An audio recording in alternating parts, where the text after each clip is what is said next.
Do not scroll beyond this. This is not a video, but a spiritual summoning. The message you are about to hear is not intended for the masses.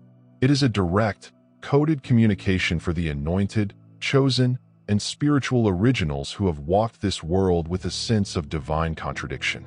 The most scary and magnificent aspect of ultimate truth is that it never waits for an invitation.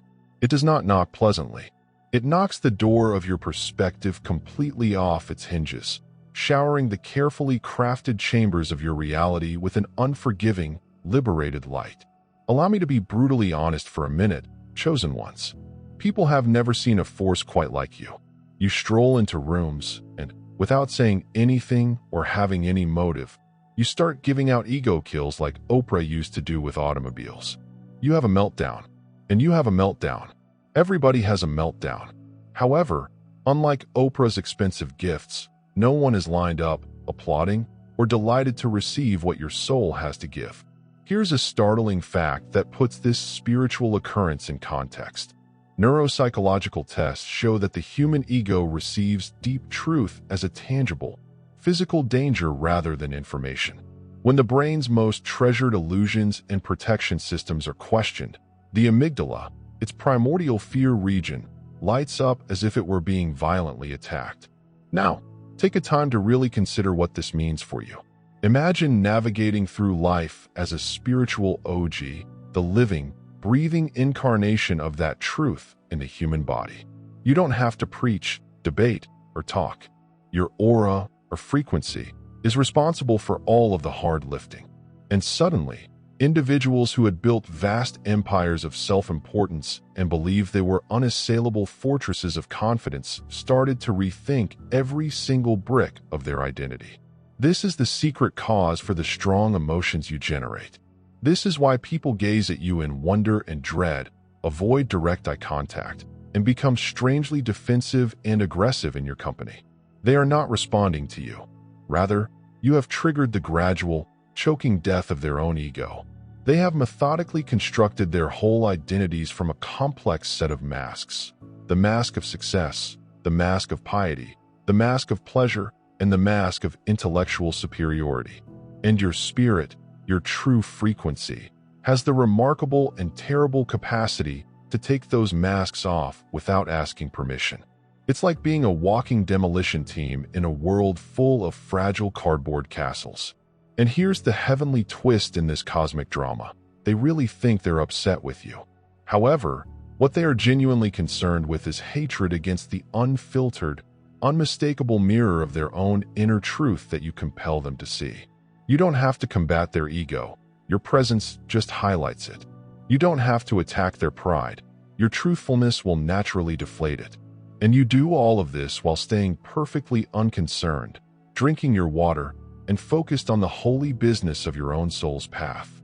So today, we're delving into the spiritual mechanics of why you, as a chosen one, as a spiritual original, leave a path of stumbling, perplexed souls battling with ego deaths they never agreed to. And believe me, by the conclusion of this message, you will have a clear understanding of why, after meeting you, people will never look at you, or themselves, the same way again. 1. Your presence causes catastrophic identity collapse. Because you do not go around with the heavy baggage of illusions, your very presence in a room acts as a trigger for deep identity breakdown. Most individuals in our society are spiritual patchwork dolls, held together by the frail threads of the roles they play, the money they amass, the titles they hold, or the audience they can impress. This bundle of external validations serves as the structural support for their weak ego. The catastrophic issue for them occurs when they come into contact with someone like you, because all that rickety, shaky framework instantly starts to quiver and rattle. You don't need to say anything. Your energy, your calm, grounded presence, is a direct challenge to their whole life's creation. Your frequency is not loud or pompous, but it has a spiritual gravity, a depth of truth that makes people acutely aware of the cheap, theatrical masks they are wearing. Consider how often individuals use these external identities to define their basic being. They do not introduce themselves with the truth of their soul, but rather with their work title, university degree, relationship status, or automobile brand. These are not their genuine identities. Rather, they are carefully selected outfits from the world's inventory by the ego. And this disguise works brilliantly for them, enabling them to traverse their social circles with confidence until they encounter a chosen one.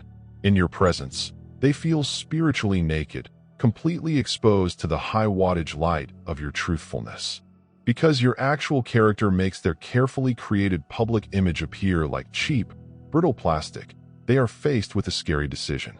You don't actively strive to tear them down or reveal their lies, but your sheer existence forces them to realize the stark, gaping contrast between their identity and yours.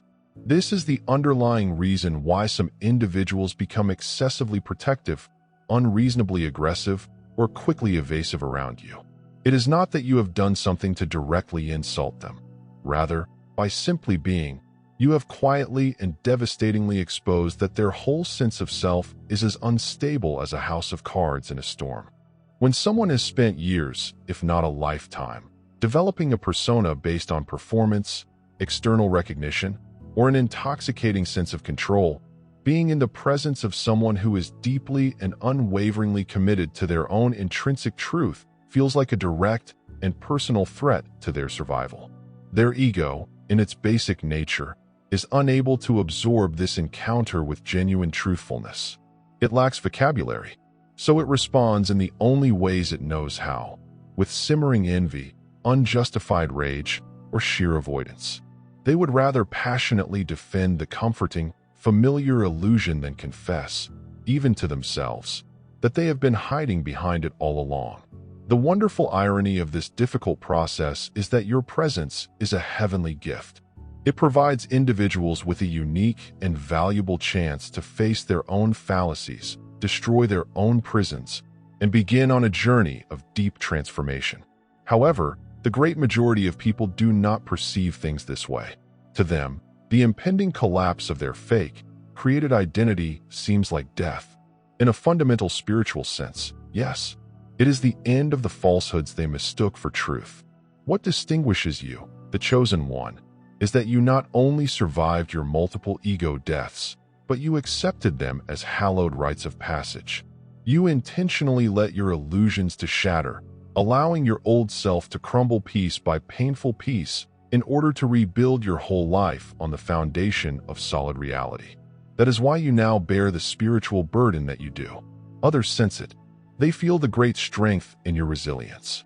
But rather than viewing it as a divine invitation to progress, many people worry because they know, deep down in their hearts, that if they were bold enough to take your path, their whole world and ego would have to perish first.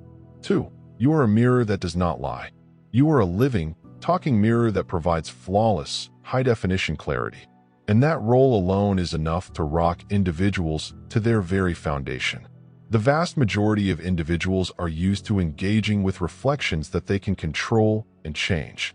They are the masters of crafted reality. They've mastered the art of manipulating what others can see, using social media filters, polite but meaningless remarks, precisely oriented images, and skillfully created personal narratives. This expertise provides them a strong sense of control over how they are seen. However, the instant they meet you, that control vanishes into thin air. You mirror people back to themselves as they actually are, in all of their raw, unfiltered truth, rather than the polished version they want to be seen. The rawness and honesty of such contemplation might be intolerable for individuals who have built their whole lives on delusion. What bothers them the most is the irritating fact that you do it unintentionally. You are not on a mission to reveal others' weaknesses. It's just that truth, as an electromagnetic principle, naturally emanates from you. The blazing light you carry has an inescapable consequence of highlighting all shadows in striking, unmistakable contrast. People can detect right away, on a deep, intuitive level, when they are hiding from their own reality under one of those shadows. This is why people feel so uncomfortable with you. It's usually not your words, tone of voice, or particular behaviors. It's the basic, fundamental reality that they can't fake with you the way they can with everyone else. They're well rehearsed.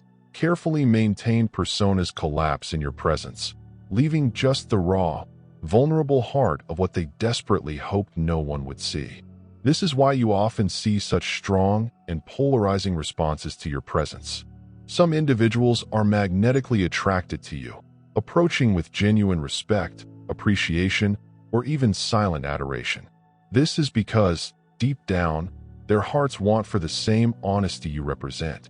They feel enormous pleasure at finally being able to stand in front of someone who sees through all the cultural crap and recognizes the genuine, imperfect, and wonderful person below. Others, however, react as if they've been burnt. They become guarded, passive-aggressive, or outright hostile. This is not because you did anything wrong, but because their ego, that weak and oppressive creation, cannot withstand the soul-level clarity that you represent. To their ego, you are hazardous. You're a threat. You cut right through the act, and the sensation of being seen, exposed, seems like a violent assault. The enormous strength of your mirror-like quality is that it removes anything that is phony without requiring you to use any force. People are left alone with the raw truth about themselves, and it is the one encounter that most people spend their whole lives devising complex plans to avoid. They do not want to confront the nagging uneasiness, arrogant pride, or deep-seated dread that lurks under the surface of their well-crafted facades. However, standing in your energy field makes avoidance difficult. You are real, breathing evidence that not only is it possible to live without masks, but it also provides amazing power. For some, this understanding is extremely freeing, while others find it horrifying. In any case, your presence leaves no one unaffected. 3. You eliminate false hierarchies without lifting a finger. You have the intrinsic potential to utterly shatter fake social and spiritual hierarchies without raising a finger, simply because you are not bound by the superficial structures that most people rely on for validation and a feeling of value. The world has methodically educated most people to judge their worth based on a set of external metrics: their social position, the amount of money in their bank account, their physical beauty, their professional titles, their perceived influence, or the size of their online following. These are the fragile, man-made ladders that egos feverishly climb to feel important and above others. It works for a time in the realm of illusions. They may stand higher than others, not because they are actually exalted in spirit, but because they have constructed their seeming height on ephemeral, insecure foundations. However, as you go inside the room, all of those platforms seem quite unsteady. Your mere existence reveals how weak and worthless those ladders really are. You don't need to be very wealthy to demand respect. You don't need a stage or a title to have a tremendous impact. And you don't need external confirmation to demonstrate your fundamental worth. This is exactly why individuals with highly inflated egos struggle so much in your presence. They come to the horrifying conclusion that the authority they have so arrogantly shown is conditional, transitory, and reliant on the judgments of others. What about your power? It's internal, permanent, and sovereign. Their fancy names, costly degrees, and high-ranking positions suddenly lose all weight and importance when contrasted to the basic, unwavering force of your genuineness. This is not something you push on them or even discuss. It is simply, plainly evident in the intense conversation. They have devoted their whole identities to the arduous, lifelong task of demonstrating that they are somebody. But you stand steady and peaceful in the simple act of being yourself, with nothing to prove to anybody. This stealthy, seamless breakdown of the world's illusory hierarchy is what makes so many people secretly dislike you. They can't figure out the divine mathematics behind why people automatically appreciate you, listen to you, or are magnetically attracted to you despite the fact that you don't have any of the normal qualifications or perform for their favor. Their ego shouts, "This isn't fair," since they have painstakingly followed the world's rules, ascended the ladder, and yet cannot match your natural, calm authority. This leaves them feeling naked and exposed, since the painful fact is that their sense of superiority was never genuine to begin with. It was a ghost, supported up only by external confirmation. What distinguishes you is that you didn't even try climbing their ladder. Instead, you focused on constructing a whole other foundation. While others were frantically seeking acclaim, you were pursuing alignment. While they were completely focused on their image, you were quietly and deliberately polishing your character. That is why their whole hierarchical system crumbles the moment you arrive. It was never firm in the beginning. The deeper, more fundamental reality is that your very existence serves as a stark warning that position, fortune, and renown may all go instantly. However, a soul that is profoundly entrenched in truth will always be unshaken. That understanding wounds their ego since it implies they have put their whole life's energy in a system that cannot live in the presence of someone who does not need it to exist. 4. You do not compete, you outgrow. This is one of your most powerful and unnerving characteristics. You don't compete. Instead, you just outgrow the game. And that simple reality disturbs people more than nearly anything else you could do. Competition is the ego's very lifeblood. It lives and grows by continually assessing, comparing, and proving itself to others. For most individuals, life is a never-ending, tiresome scoreboard. Who is wealthier? Who is more attractive? Who had greater success? Who receives the most attention? This is the framework within which they function, and they stupidly believe that everyone else is playing the same neurotic game. But then they meet you, and the laws of their world cease to apply. You're not pursuing the same prizes. You're not even participating in their race. You are on a very other journey, in a totally different realm. This is why they can't make rational sense of you. Your progress, your evolution, is not motivated by the petty desire to prove someone incorrect or to show the world that you are ahead. It is driven by a completely other, higher source. You develop because the truth requires it. You grow because your spirit demands it. That type of spiritual, personal development is impossible to compete with since it is not about defeating others. It is about becoming a better version of yourself.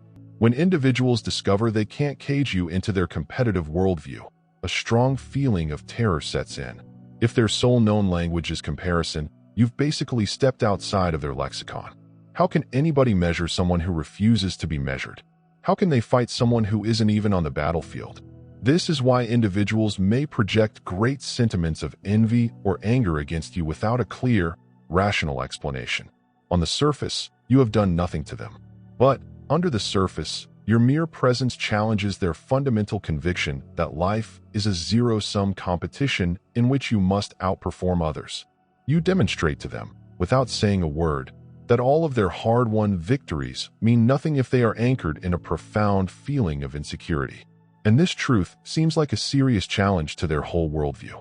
They are hooked to the narcotic of competition, and your presence demonstrates that the addiction was entirely needless all along. The underlying reality is that you have discovered something that others have yet to grasp. Competition is a well-veiled trap. If you are always attempting to win, you are still energetically bound to the same system that determines who is above and who is below. Growing out of that system entirely frees you from that terrible, soul-crushing loop. And that independence, that peaceful, sovereign release, is frequently misinterpreted as arrogance or superiority. It is not supremacy, but liberty. And nothing scares the ego more than the awareness that there is a way of life that does not center around the never-ending, arduous demands of proving, comparing, or outdoing. You've shown to them that true triumph comes from developing beyond the need to compete at all. 5. You normalize what they consider impossible. Your own life narrative demonstrates that the idea of impossible is fully negotiable, and that single reality disproves other people's strongly held excuses quicker than any rational explanation could.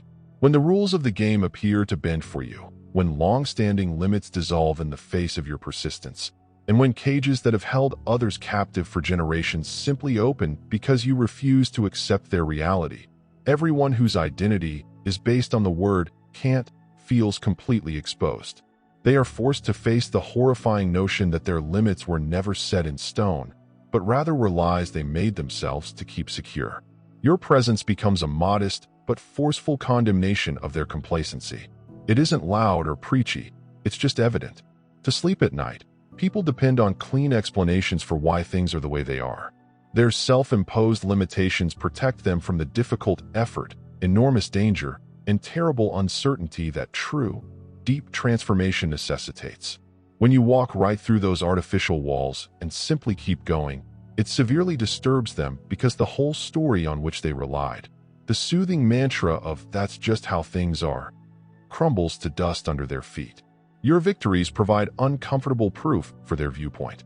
They demonstrate that success, healing, freedom, and deep change were always attainable for them, but that the majority of people preferred the comfort of the familiar over the dirty, laborious work of becoming.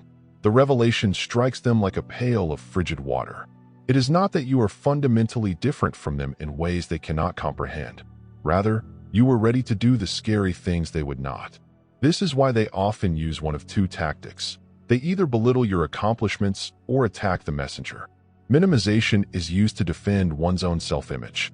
If your breakthrough was just a question of luck, timing, or an unfair advantage, their own delay seems rational and justified. Attacking you is a ploy to divert their own guilt. But both of these urgent answers reveal a deep, subconscious understanding that your existence contradicts their secure, comfortable tales. The ego will always prefer to blame others because it maintains the illusion of helplessness. By normalizing the impossible, you push the ego to adopt a defensive, reactive posture. At the same time, your example broadens the scope of possibilities for those who are genuinely willing to change. For others, watching you overcome their greatest fears helps their own growth seem feasible rather than fantastical. For others, it becomes a terrible mirror that reveals how tiny they have allowed themselves to stay. The effect is unrelenting and harsh. Doors that look to be forever locked suddenly have obvious seams. Rules that seem to be absolute gradually disclose their hidden exceptions. Explanations that were formerly employed as a shield have become thin, weak, and transparent. What actually frightens their egos is the revelation that your accomplishments did not stem from large, dramatic gestures or incessant self-justification. They arose from a consistent, quiet, and unwavering commitment to what genuinely counts, as well as an unwavering refusal to accept "that's how it's always been" as an ultimate solution. Your existence rewrites the communal rulebook just by being differently, and that strong rewrite drives others to confront their own silent, soul-crushing compromises. Many will argue that this reckoning is unjust. In actuality, it is the most straightforward and forgiving kind of truth. The impossible was never a barrier. It was always a decision to remain on one side of it. 6. You remove the mask of spiritual pretenders. You have an unusual capacity to remove spiritual pretenders' masks, since your mere presence is a high-level test of genuineness. Our society is replete with folks who speak the spiritual talk, dress the part, and present spirituality as if it were a well-curated brand. They know all the correct phrases, they burn the incense, they strike the yoga positions, and on the surface, it all seems to be quite convincing. But there is one thing they cannot fake: depth. And the moment they encounter someone like you, someone who bears the enormous spiritual weight of genuine, hard-won alignment, their whole veneer crumbles beneath the weight of its own emptiness. The primary distinction between you and them is that you did not pursue spirituality in order to seem intelligent. You survived the flames of hell, which pushed knowledge into the very marrow of your bones. You didn't just remember a list of positive affirmations. You bravely confronted your own innermost darkness in the dark night of the soul. That type of deep, living experience emits a whole new frequency, and everybody standing in front of you is forced to make a decision: either rise to meet the vibration or be exposed for not having it. Pretenders can replicate the mannerisms, but they can never create presence, and it is presence that speaks loudly. This is why spiritual pretenders often respond in one of two ways. They either admire you or they sincerely despise you.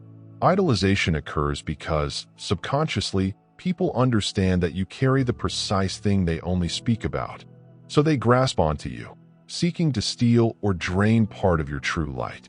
Resentment arises because your presence is a persistent, painful reminder that they have been hiding behind an empty image rather than building actual substance.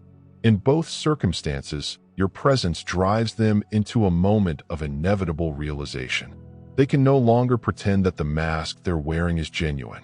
Your light requires them to either commit to genuine development or acknowledge to themselves that they are faking it. The ego despises this kind of exposure, which is why these pretenders often scramble and overcompensate as you approach. They will begin shouting louder, acting more righteous, or urgently attempting to prove themselves by superficial shows of alleged profundity. However, none of it stands up to the scrutiny of your presence. The spirit you convey recognizes truth rather than performance. When actual truth is present, all performances seem cheap, hollow, and pitiful. What makes your gift both extremely uncomfortable and undoubtedly powerful is that you do not intend to expose anybody. Simply living your life in harmony allows you to easily and readily disclose who is not aligned. It is not a judgment. It is just an issue of electromagnetic resonance. Those who genuinely walk with the Spirit feel noticed, affirmed, and strengthened in your presence. Those who just wear faith as a trendy clothing feel naked. That is why your path does more than simply inspire, it reveals. And once someone has been exposed, even to themselves, they will never look at themselves or at you in the same light again. 7. You don't feed insecurities, you starve them. You have a subtle but tremendously disruptive quality. You starve others' anxieties rather than feeding them. And just refusing to engage in the masquerade alters the overall energy dynamic of every space you attend. Most individuals manage their social lives by continually satisfying one another's unquenchable want for acceptance and recognition. They exchange cosmetic praises like cash, seek to support each other's fragile reputations, and nod in agreement, all so that everyone may feel secure inside their limited, manufactured, and cozy worlds. However, you do not retain the counterfeit cash in circulation. If this message resonates with you, if these words speak to a deep truth you've always known but couldn't express, know that your spirit sent you here for a purpose. This is your moment of affirmation and activation. To anchor this powerful energy and connect with your global soul family, take a moment right now to subscribe to our channel, God Connection. Additionally, if you feel a calling to participate in a sacred energetic exchange and support our mission of awakening the chosen ones, please consider leaving a $10 donation through this super thanks button below this video. This act of giving sends a strong message to the universe that you are open to receiving in abundance. You see through the unstable, insecure framework that others construct out of praise, and you refuse to put your energy into it. Those who rely only on external validation for their sense of self may see your unwillingness to play the game as chilly or arrogant. However, in truth, it is the most obvious and sensitive expression of kindness. You are preventing the perpetuation of a deception that keeps them trapped in a cycle of dependence. When someone's whole identity is constructed upon being continuously raised up by others, a bland, non-reactive answer from you might wound worse than any harsh critique. You will not build someone's ego only to make yourself feel better. You will not celebrate mediocrity just to maintain the peace. Instead, you answer from a position of profound alignment and truth, which often entails delivering quiet or straight honesty in situations when others have grown to anticipate hollow flattery. This causes significant anguish since the usual behavior of relying on others for self-worth suddenly lacks a support framework to hold it up. People worry because their typical scaffolding has been knocked out from under them, forcing them to realize that they were never standing on firm ground in the first place. Starving insecurities does not imply using harsh honesty as a kind of punishment. It entails refusing to participate in the preservation of their delusions. It entails avoiding smiling at jokes that are plainly intended to disguise intense agony. It entails not applauding accomplishments that were achieved just to impress others. It also means not pretending everything is okay when it plainly isn't. Over time, the constant absence of reward drives a distinct, more deep kind of development. Without frequent external props, a person is forced to make a choice. Either learn to feed themselves from a deeper, internal source, or continue to wither under the weight of their own reliance. Regardless, the outcome is clarity. Your discipline serves as a mirror, always pointing them back to their own accountability. People who have spent their whole lives relying on affirmation must now learn how to stay with their raw, painful sensations and finally complete the inner work they have been expertly avoiding. That procedure is difficult, and it is nearly always avoided. But it's also really freeing. The ego's famine reveals the corruption and makes room for true spiritual nourishment, self-honesty, self-respect, and genuine, earned competence.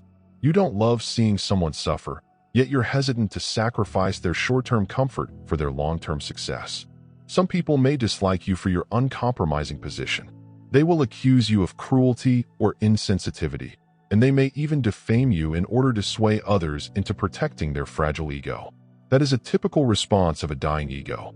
The underlying fact is that you are extending them a harsher, but more genuine, sort of compassion.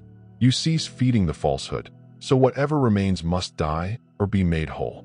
Starvation eventually becomes a gateway, and those who are courageous enough to go through it will establish themselves on a foundation so strong that they will never confuse applause with merit again.